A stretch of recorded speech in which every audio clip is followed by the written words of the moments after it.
Kementerian Energi dan Sumber Daya Mineral menyatakan relaksasi rencana kerja dan anggaran biaya atau RKAB pertambangan mineral hanya akan diprioritaskan bagi perusahaan yang memenuhi seluruh ketentuan berlaku.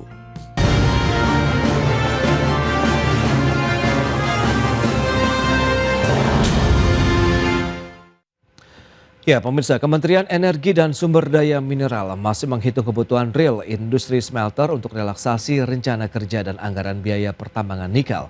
Adapun tambahan produksi hanya akan ditujukan untuk memenuhi kebutuhan smelter yang masih mengalami kekurangan pasokan biji nikel.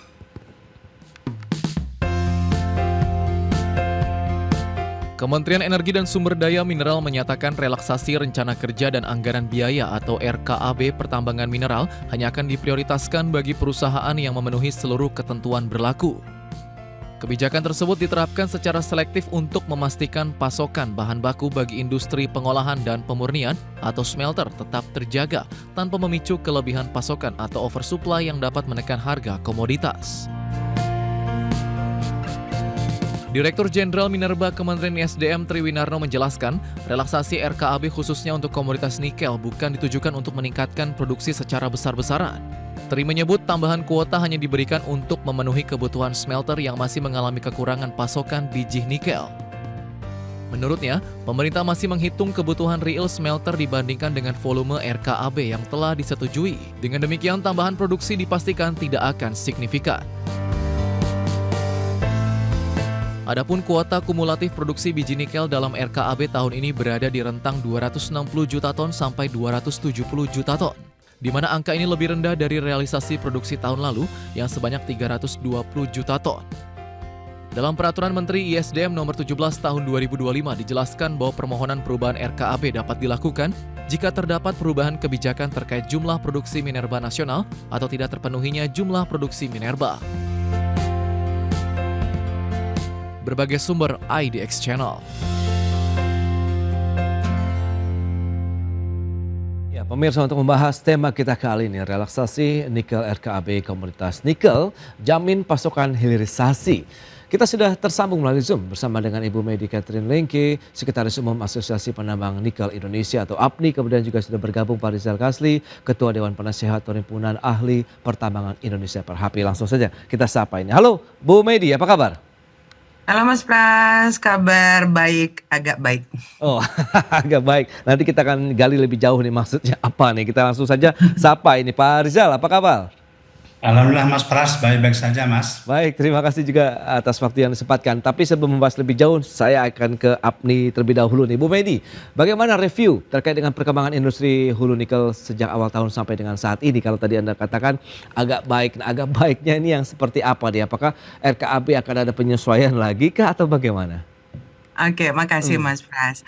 Jadi gini Mas Pras, kalau kita melihat outlook industri nikel saat ini ya, bahwa sejak Januari sampai Juni, kita hitung Januari sampai Juni ya, saat ini ada sedikit perbaikan ya, karena kita sudah memangkas kuota dan dari Indonesia, kita ini sudah memegang kontrol supply sekitar 65% Mas Pras ya. Jadi suara dari Indonesia sangat menentukan pergerakan harga maupun pergerakan sistem di dunia. Nah, sejak diterbitkan RKAB, kita bicara RKAB itu kuota sejak awal tahun lalu ya. Jadi Mas Pras masih ingat di awal Desember saat pemerintah dan kami menyampaikan bahwa di dunia saat ini supply demand-nya luar biasa oversupply yang mengakibatkan harga dunia semakin turun, tergerus turun sampai 14.000. Data dari INSG di tahun 2025 ada kelebihan oversupply sampai 257.000 metal ton untuk nikel dan 60% 70% berasal dari Indonesia. Artinya Indonesia yang bisa membuat balance atau tidak. Dan pada saat di-announce bahwa kuota produksi Indonesia di tahun 2026 akan dipangkas, di mana dari Januari sampai Juni sudah terrealisasi RKB ya, persetujuan RKB sudah 260 juta nih Mas Pras. Nah, dari 260 juta Mas Pras, menurut Mas Pras tahu nggak berapa konsumsi yang sudah terkonsumsi ya untuk biji nikel dari Januari sampai Juni? 260 juta ya. 260 juta sampai Juni itu baru terkonsumsi 120 juta. Wow, jadi semua harus paham ya. Ini kan di luar ribut banget nih. Aduh RKAB nih, gitu. Nah, permasalahannya kuota yang sudah disetujuin itu ada 260. Nah, Januari sampai Juni baru terkonsumsi 120 juta. Kita lihat lagi, dari 79 nih Mas Pras, 79 proses pengolahan nikel. 55 RKIF yang mengolah NPI sampai ferronikel, kemudian 10 etspal yang mengolah bahan baku menjadi baterai, kemudian 8 nickel matte, kemudian 6 stainless steel. Dari semua pengolahan intermediate sampai downstream ini, itu mengkonsumsi seharusnya jika semua berproduksi itu kurang lebih 380 sampai 400 juta ton. Tapi ada tapinya Mas Pras. Kondisi ini di awal tahun kita tidak pernah tahu akan terjadi perang gitu ya. Dari tahun lalu kan kita nggak ngerti nih kok tiba-tiba ada perang, dan itu mengakibatkan 50% produksi etspal di Indonesia turun sekitar 50% ya. 50% produksinya menurun, beberapa line shutdown. Kenapa? Bukan karena kuota. Sekali lagi bukan karena kuota Mas Pras ya. Jadi harus pahami itu karena sulfuric acid yang 80% diimpor dari Middle East. Ya, sampai hari ini Mas Pras, sulfuric acid yang sudah menembus harga $1.500 per ton, masalahnya harga tinggi pun tidak ada barang. Nah, kita lihat dari etspal sendiri. Kapasitas etspal itu sudah menurun drastis. Kenapa? Karena tidak ada sulfuric acid.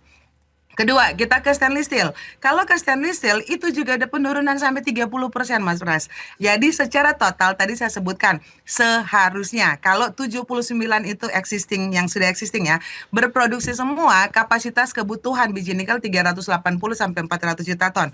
Tapi dari beberapa line yang sudah tutup, kayaknya kami menghitung bahwa tahun ini biji nikel yang dibutuhkan hanya sekitar 270 sampai 290 juta ton. Matching nggak Mas? Tadi dari RKB yang sudah disetujui 260 juta ditambah masih import Mas Pras. Kita ada impor sampai hari ini sudah 6,02 juta ton dari Filipina. Kita prediksi di tahun 2025 akan terimpor sampai 20 sampai 25 juta ton, dan Indonesia Minerba juga kemarin sudah menyampaikan bahwa akan ada revisi, tapi ini hanya menutupi kekurangan kebutuhan smelter. Berapa kekurangan kebutuhan smelter? Tadi kan 260, dikurang 120 terkonsumsi sampai Juni. Artinya Juli sampai Desember 2026 paling ada kebutuhan sampai 140.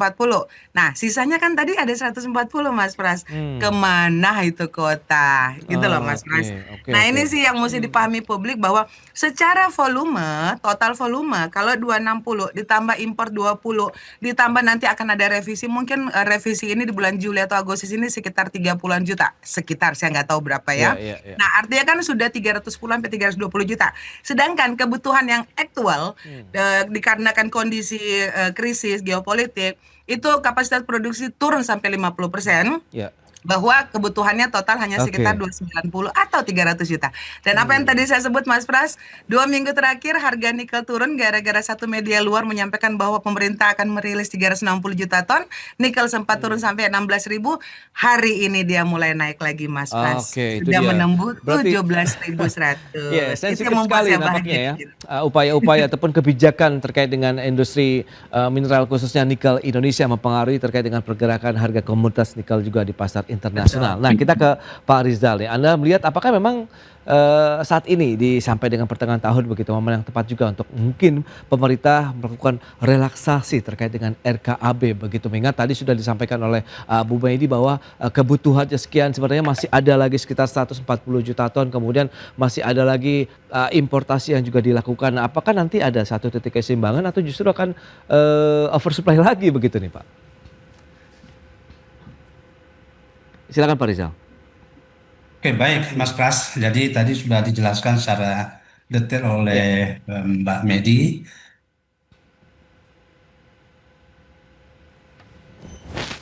Oke, baik. Tadi sudah dijelaskan secara detail oleh Mbak Medi tentang neraca supply dan demand untuk nikel ya. Nah, memang bulan Juli ini adalah waktunya untuk melakukan revisi RKB itu sesuai dengan regulasi yang ada di Kementerian SDM. Nah, sehingga perusahaan-perusahaan yang merasa ingin mencapai targetnya sampai akhir tahun dan belum terpenuhi itu bisa melakukan revisi pada bulan Juni ini. Nah, kemudian kita juga melihat bahwa dari pernyataan Direktur Jenderal Mineral dan Batu Bara bahwa revisi kali ini ataupun relaksasi itu dikaitkan dengan pemenuhan suplai beberapa smelter sehingga tidak terjadi kekurangan suplai dan berhenti operasinya. Nah, memang kita tahu bahwa ada beberapa perusahaan yang kuotanya itu sudah habis di bulan Mei dan Juni, Oke. sehingga kalau ini tidak dilakukan relaksasi, tidak diberikan tambahan kuota untuk Ya. mereka produksi, nah itu akan menyebabkan mereka akan berhenti secara total karena memang kuota yang diizinkan pada eh, aplikasi RKAB di bulan akhir tahun yang lalu Ya. itu sudah habis disuplai ke Oke. smelter.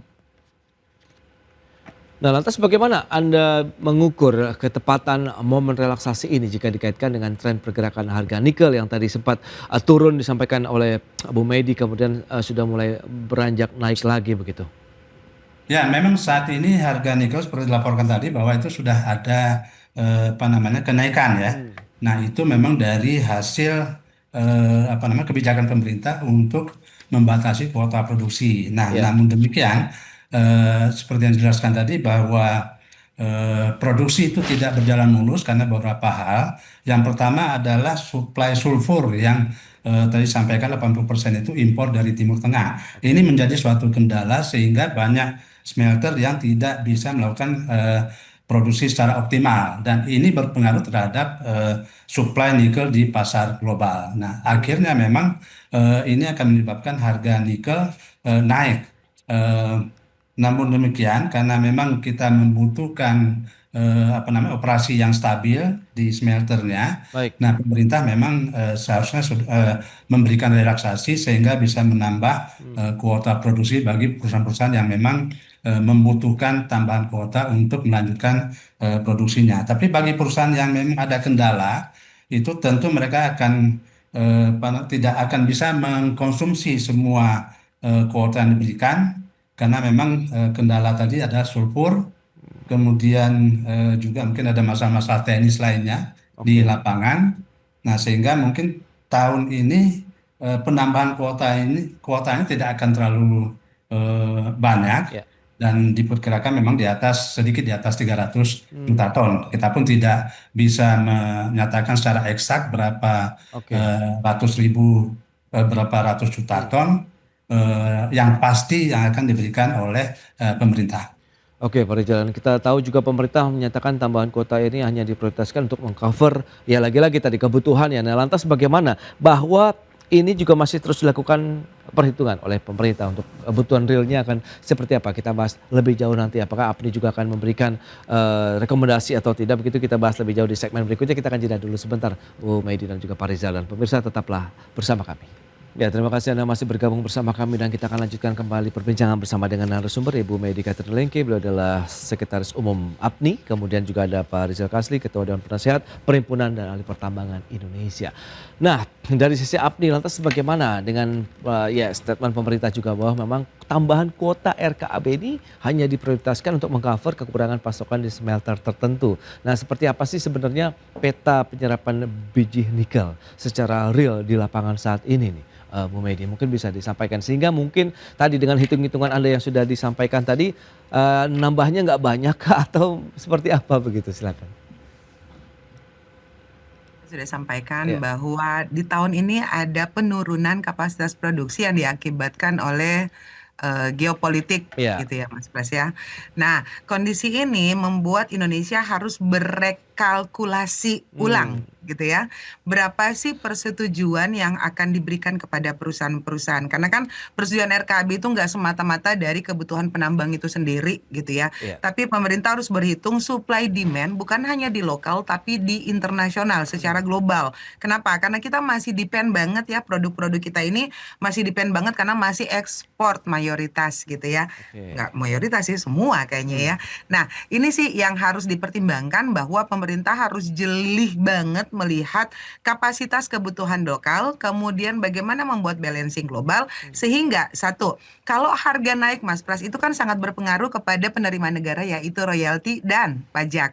Kita menghitung data dari dari awal ya Januari sampai bulan Juni ini itu karena peningkatan harga walaupun konsumsi hanya 120 juta ton, ya 120 juta ton, Ya. tapi jika dibandingkan tahun lalu ya, Januari sampai Juni 120 juta ton. Dari tahun lalu 379 juta ton untuk RKB persetujuan dan terkonsumsi 320 juta ton di tahun 2025. Tapi di tahun 2025 dari 320 juta ton Mas Pras itu penerimaan negara dari sisi PNBP 19 triliun, ya kan? Berapa tahun ini Mas Pras? Baru sampai Juni, berarti baru setengah kuartal ya.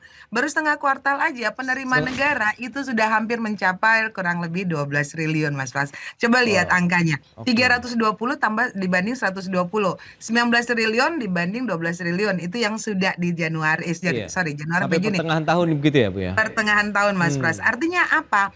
Pergerakan harga yang ditentukan oleh Indonesia itu menentukan juga penerimaan negara. Ini yang harus diperhatikan Mas Pras ya. Karena apapun itu kan kita berbicara value added, kita berbicara national interest. Nah, yang paling penting dan signifikan lagi tadi yang disampaikan Pak Rizal bahwa pemerintah harus jeli, jangan sampai pembatasan kuota ini mematikan sebagian industri karena multiplier efeknya itu sangat berpengaruh Mas Pras. Saya baru kembali dari Sulawesi, banyak keluhan, aduh ini nggak ada belum ada kuota nih atau RKB nggak keluar nih. Akhirnya dampak ekonomi multiplier efeknya itu juga ikutan mati, baik hotel, kos-kosan atau apapun itu gitu ya Mas Pras ya. Nah, ini pemerintah harus jeli. Kenapa? Tadi saya sampaikan, secara total volume, secara total di Mas Pras ya 260 sudah approve ya. Berarti kan sudah ada nih di pelaku usaha. Kemudian nanti ada penambahan, belum tahu berapa nih di bulan Juli nih.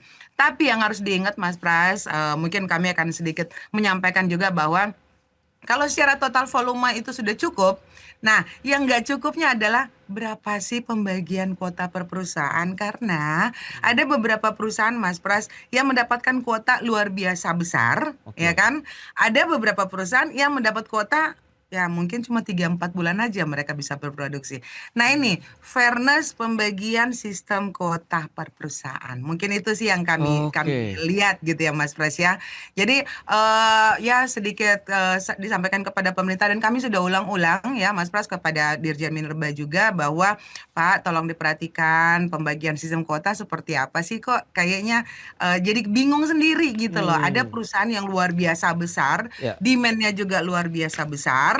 Itu hanya mendapat kuota sekitar 1 atau 2 atau berapa, di mana ada yang lain secara luasan kecil tapi kuotanya lebih gede gitu loh. Nah, mungkin pembagian kuota sih yang harus menjadi perhatian penting gitu kan. Kemudian bagaimana pemerintah melihat bahwa kuota ini fair, harus fair berdasarkan supply demand, fair berdasarkan kelengkapan dokumen si perusahaan yang mengajukan gitu. Karena kita banyak ya Mas Pras ya, nikel kita sudah ada 422 iup nikel. Saya juga bingung gimana ya pemerintah bagi-bagi kuotanya. Ini sih yang menjadi bahan penting kepada pemerintah bahwa penentuan kuota bukan semata-mata dari kelengkapan dokumen atau berapa sih dokumen-dokumen yang diserahkan kepada Minerba dalam hal ini, tapi lihat dulu balancingnya, lihat dulu supply demand-nya, lihat dulu total juga dari global sehingga pergerakan pergerakan harga ikut memacu dan ujung-ujungnya kan di penerimaan negara itu yang paling penting. Tapi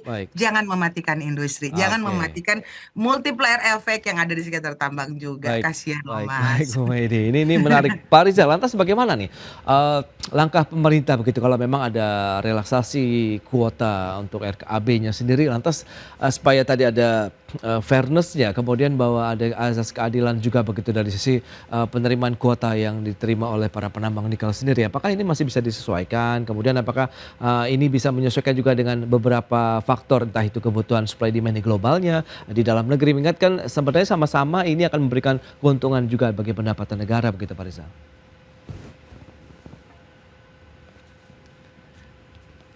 Ya, halo. Pak Rizal? Ya, silakan. Silakan Bapak. Ya, oke. Agak terputus ini. Jadi saya sedikit membahas secara teknis Mas ya. Bahwa perusahaan-perusahaan itu diberikan IUP, izin usaha pertambangan, nikel terutama yang kita bahas di sini, itu didasarkan kepada studi kelayakan. Ya, didasarkan pada studi kelayakan, kemudian kepada dokumen AMDAL, rencana reklamasi, rencana penutupan tambang, itu semua diberikan atau diizinkan oleh pemerintah. Nah, tetapi dalam rencana investasi mereka itu semua akan didasarkan kepada studi kelayakan tersebut. Nah, misalnya katakanlah perusahaan X itu beroperasi selama 20 tahun dengan produksi diizinkan 10 juta ton. Nah, tetapi tiba-tiba pemerintah itu mengurangi kuotanya menjadi 1 juta ton karena berdasarkan RKB tahunan yang diizinkan oleh pemerintah. Nah, ini jelas seperti yang Bu Medi katakan tadi bahwa ini tidak fair ya. Artinya kapasitas mereka 10 juta ton, kemudian dia menghitung NPV-nya, net present value, internal rate of return dalam investasi, kemudian payback period ya. Ini bisa dibayangkan dengan rata-rata dia produksi 10 juta ton per tahun, sekarang dikasih hanya 1 juta ton. Itu langsung akan membuat kacau cash flow perusahaan, kemudian rencana investasinya juga itu akan membuat kacau. Nah, seperti yang disampaikan Bu Medi tadi, bahwa memang ini harus ada fairness. Nah, kemudian saya sedikit menyinggung RKAB ini. Nah, kalau izin operasi tambang itu dasar kepada RKAB tahunan, ini akan menyebabkan juga investasi lainnya itu akan terpengaruh. Misalnya kontraktor tambang. Dia tidak akan berani investasi alat secara besar-besaran kalau izinnya cuma 1 tahun. Nah, kemudian leasing, perusahaan leasing ya, dan perbankan ini juga akan terpengaruh semua akibat dari kebijakan hanya 1 tahun.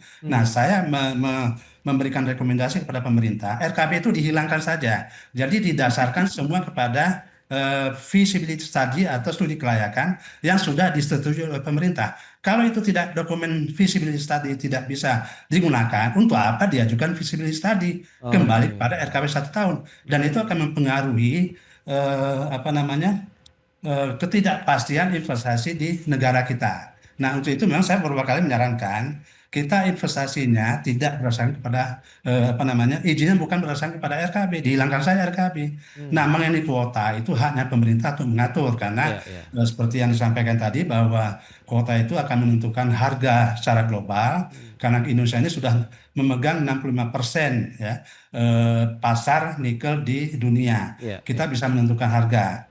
Nah, kuota itu akan ditentukan pemerintah. Sama halnya seperti saya ambil contoh DMO di batubara.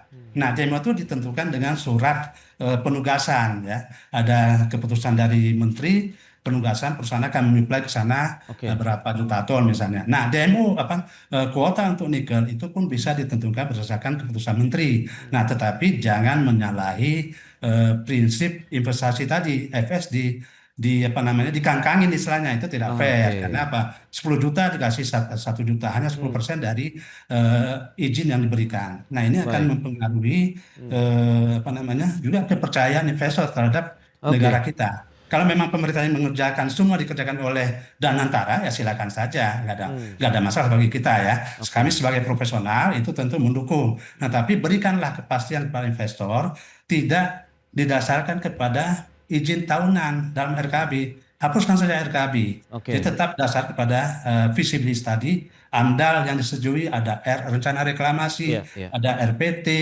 dan macam-macam ya. Demikian Mas Pras. Baik, itu dia rekomendasi yang diberikan oleh Perhapi ya terkait bagaimana penentuan kuota untuk industri nikel sendiri begitu. Sehingga tadi yang penting dan ingin dirasakan juga adalah asas keadilan dari pelaku usaha industri nikelnya sendiri atau penambang nikelnya begitu. Sehingga sesuai dengan kebutuhan, sesuai dengan produktivitasnya, sehingga hasilnya juga akan optimal. Karena memang kalau tadi tujuannya adalah untuk eksportasi, tentu akan negara juga yang akan mendapatkan keuntungan dari sisi pemasukan negara juga. Baik, Pak Rizal Kasli, kemudian Ibu Medi, terima kasih banyak atas informasi dan juga update yang sudah diberikan kepada pemirsa pada hari ini. Selamat melanjutkan aktivitas Anda kembali. Salam sehat, sampai berjumpa kembali Ibu. Terima kasih, dan juga Pak Rizal. Sama-sama Mas Pras, terima kasih kembali. Baik pemirsa, 1 jam sudah saya menemani Anda dalam Market Review, dan ikuti terus beragam informasi pilihan hanya di IDX Channel TV Bisnis nomor 1 di Indonesia. Saya Prasetyo Wibowo beserta seluruh kerabat kerja yang bertugas pamit undur diri. Terima kasih dan sampai jumpa.